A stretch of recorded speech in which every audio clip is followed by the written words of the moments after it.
Ya, Assalamualaikum warahmatullahi wabarakatuh. Kita lanjut pembahasannya. Ya, kalau kemarin itu kita sampai nomor 37, sekarang kita lanjut ke 38. Ya, langsung aja ya. Ada tulisan apa itu yang besar? No littering. Nah, sama seperti kalau kamu lihat misalkan ke pom bensin ada tulisan no smoking, berarti maknanya kamu dilarang nyampah. Ya, sorry, dilarang merokok. Ibu lagi nggak fokus nih, maaf. Oke, nah ini namanya notice. Notice itu apa sih? Notice itu catatan singkat atau peringatan yang fungsinya kamu yang fungsinya digunakan untuk baik itu menyuruh kita untuk melakukan sesuatu atau tidak melakukan sesuatu. Oke. Oke, kita perhatikan. Nah, ada tulisan no littering. Littering itu artinya nyampah sembarangan atau buang sampah sembarangan. Nah, berarti maknanya kamu nggak boleh nyampah sembarangan atau nggak boleh buang sampah sembarangan. Jawaban yang tepat yang mana kira-kira? A. Throw the rubbish here. Buang sampah di sini. Enggak ya, nggak tepat. B. Don't throw the rubbish. Jangan buang sampah. Nah, ini yang paling tepat ya. Kemudian C. Pick the rubbish. Ambil sampahnya. No. D. Clean the floor. Jadi yang tepat adalah B. Don't throw the rubbish. Nah, cuma satu untuk soal yang terkait dengan notice ini ya. Nah, untuk nomor 39 dan 40 itu adalah gerund. Nah, kamu di sini diharapkan bisa membedakan mana yang gerund, mana yang present participle. Dua-duanya pakai verb ing, tapi fungsinya berbeda. Nah, Ibu jelaskan di sini.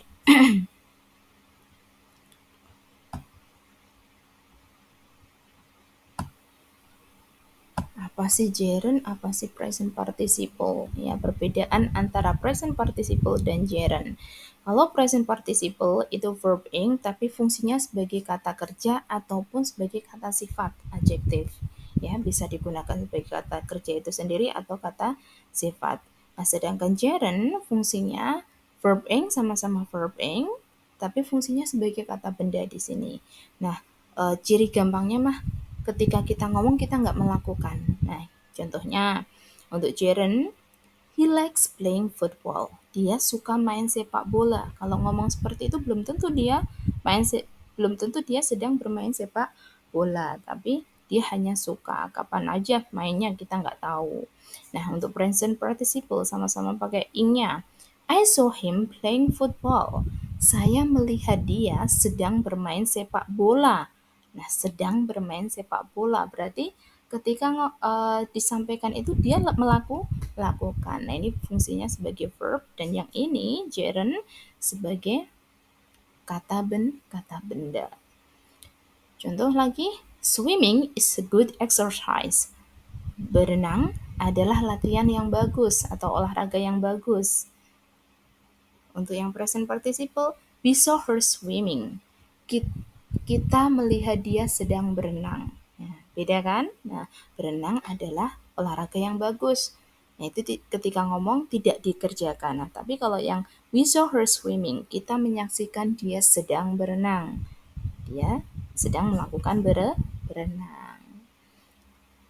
Contoh berikutnya, he is fond of gambling. Dia suka berjudi. Nah, contohnya jeleknya ini di sini. He is fond of gambling. Dia suka berjudi. Nah, belum tentu dia sedang melakukannya ketika ngomong ini. Tapi kalau ini, contoh yang present participle, I saw him gambling. Saya melihat dia sedang berjudi. Nah, ini dia melakukannya. Ya, you got it? Paham ya sampai di sini? Oke. Ibu harap paham, kita langsung ke soalnya. Nomor 39. Ada perintah untuk nomor 39 dan 40. Kamu disuruh memilih mana yang jeren. Nah, mana yang jeren dari soal nomor 39 dan 40. Kita perhatikan yang 39E. My mom is cooking in the kitchen. Ibuku sedang masak di dapur. Lakukan nggak mama kayak Kalau kalimatnya seperti itu, melakukan ya, berarti bukan gerund, present participle ya. Jadi untuk membahas soal-soal seperti ini, kamu harus paham artinya. Ya, sedikit banyak harus mengerti artinya. B. He liked his mom's cooking. Dia suka masakan ibunya. Ibu masak gak ketika ngomong itu? Belum tentu. Dia hanya menjelaskan dia suka masakan ibunya. Berarti B jawabannya udah ketemu ya. Cooking. Cooking di sini ibu nggak melakukan tapi menjelaskan kalau dia suka masakan ibunya. C. She is cooking soup for her sister. Dia sedang memasak soup untuk saudara perempuannya. Nah, ini juga present participle bukan gerund ya. D. I'm cooking for dinner. Saya sedang memasak untuk makan malam. Ini juga present participle. Jadi yang tepat jawabannya adalah B. Number 40. He is swimming in the pool. Dia sedang berenang di kolam renang. Gerund? No, present participle ya. Dia sedang berenang di kolam renang. Ada sedang melakukannya. We are swimming in the beach now. Nah, kita sedang berenang di pantai sekarang. Nah, ini juga present participle.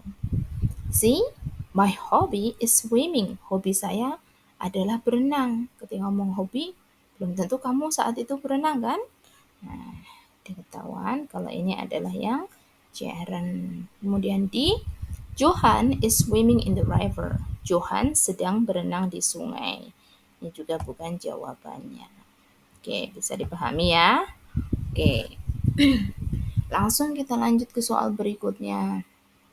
Nah, untuk nomor 41 sampai 43, Ibu nggak jelaskan karena ini gampang. Kamu cari jawabannya tinggal mengacu pada teks ini. Ini semuanya adalah teks prosedur. Pelajaran kelas 9 juga. Prosedur itu bagaimana urutan kita melakukan sesuatu. Nah, kebetulan ini prosedurnya bagaimana cara membuat kue pisang. Nah, gampang lah ya. Oke. Kamu bisa mengacu ke situ nanti cari jawabannya di situ. Nomor 41, what is the goal of the text above? Tujuan dari teks ini itu apa sih?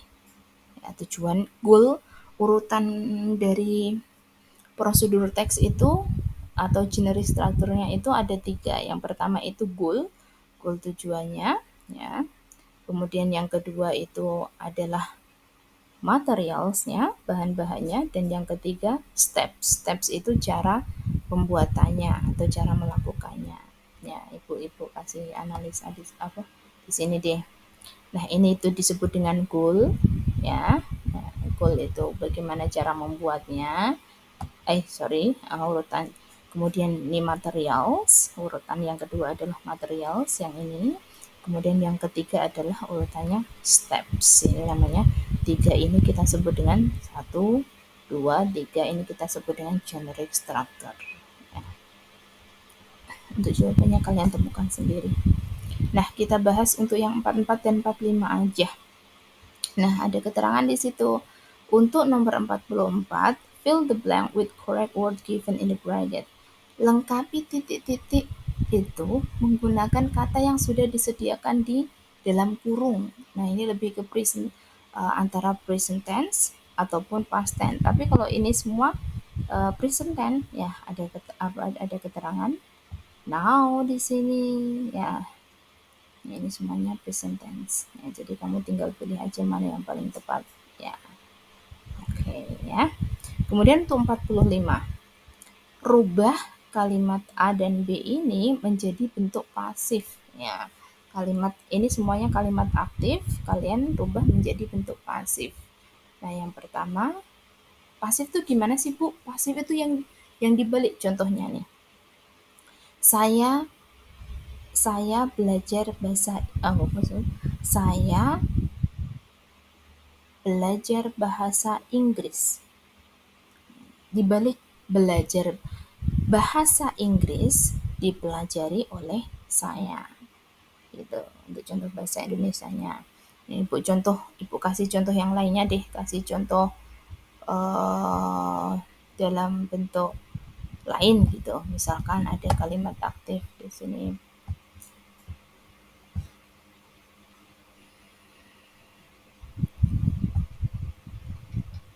agak lama ini responnya.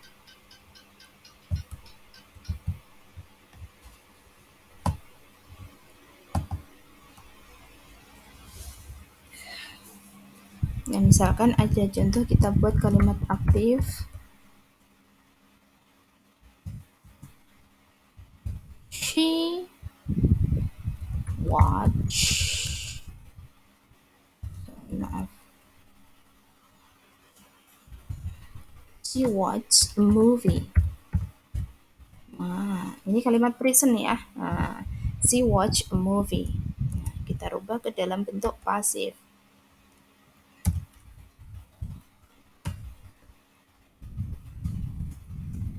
Yang tadinya movie ini sebagai objek, kita rubah menjadi subjek. Nah, yang tadinya dia di belakang sebagai objek, kita rubah menjadi subjeknya. Contohnya, a movie. Nah, lalu kita tambahkan to be is. Nah, to be yang dipakai itu kalau dalam bentuk present ini, antara is, am, dan are. Nah, karena ini tunggal, a movie, sebuah film itu tunggal, maka ibu pakai to be is. A movie is, kok double. Watched, nah, watched by, by her, maaf, by her. Ya. Sebuah film ditonton oleh dia. Nah, nah yang tadinya she di sini itu sebagai subjek, nah dia di sini berubah menjadi objek kalau dalam bentuk pasif. Dan jangan lupa kamu sertakan juga by di sini, ada kata by. Ya, jangan lupa by-nya itu harus ada. Kemudian to be juga harus ada. Nah, yang tadinya di sini itu verb 1, watch di sini tadinya verb 1, di sini berubah menjadi verb 3 kalau dalam bentuk pasif. Berubah jadi verb 3. Semua bentuk pasif berubah jadi verb 3.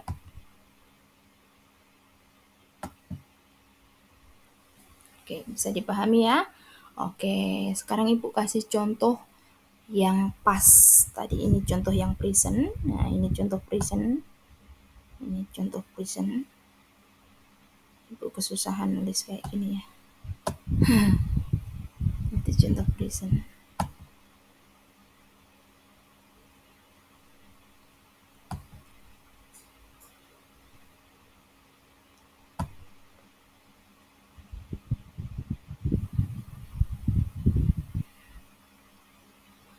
Masya Allah, susah banget ini nulis kayak gini. Belum expert Ibu ya. Harus banyak belajar. Ya, yang penting kalian paham deh. Alah, dah lah Ibu hapus aja tulisannya jelek. Yang penting kalian paham deh. Ya. Ya, ini contoh yang present, Ibu berikan contoh berikutnya untuk contoh yang pas ya. Contoh yang pas Ibu berikan di bawahnya.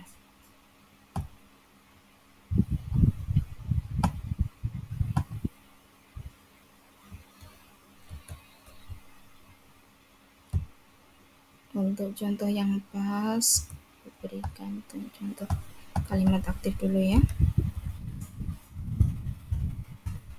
Kalimat aktif.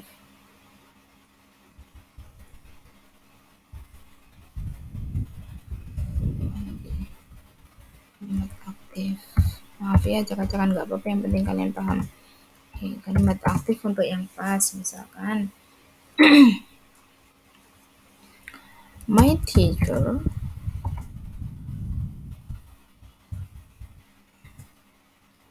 taught me this morning. Ya. Guruku mengajariku pagi ini. Ya. Taught me. Oh, jangan this morning deh. Yesterday. Taught me yesterday.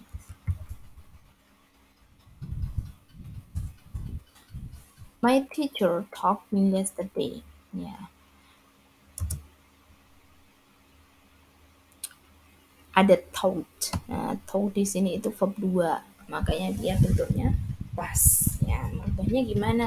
Nah, perbedaannya hanya di tubinya aja dengan bentuk present. Ya, kalau dari tadi bentuk present itu tubi yang dipakai itu kan tubi yang dipakai untuk present itu adalah ada is, ada am, ada are. Nah, kalau dalam bentuk past, tubi yang dipakai itu tubi dalam bentuk past was atau were. Ya, was atau were, pilih salah satunya. Ya. Oke, coba kita rubah dulu ya ke dalam bentuk pasif.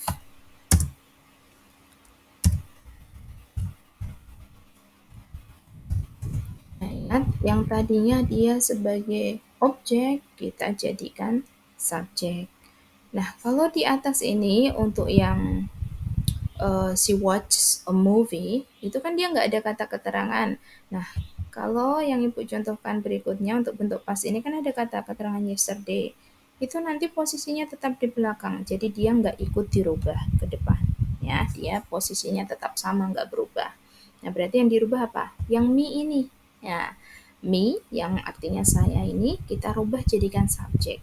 Nah, me itu kalau dia objek, kalau subjek bukan me lagi, tetapi I. Ya, I. Nah, kemudian pakai to be, ya. Pakai to be apa? Was atau were? I itu kan, nah, I pakai to be-nya was yang tepat. I was, ya. Ini udah verb taught, mengajar itu verb 2 dan verb 3-nya sama. Taught tetap sama, ya. Ini verb 2 udah. Taught itu udah verb 2. Verb 3-nya juga sama. I was taught.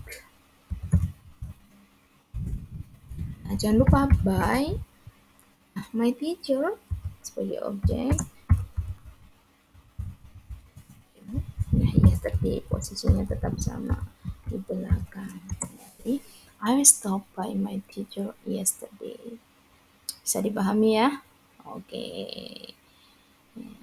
ini lebih mudah kalau yang bentuk pas karena nggak rata-rata verb 2 dan verb 3 itu hampir sama untuk kata kerja itu. Ini juga sama, watch. Nanti verb 3-nya juga dia sama, tinggal merubah aja, ya, membalikkan kalimatnya aja. Oke, thank you for this meeting. Ibu harap ini bermanfaat. Semoga berhasil nanti, ya. Assalamualaikum warahmatullahi wabarakatuh.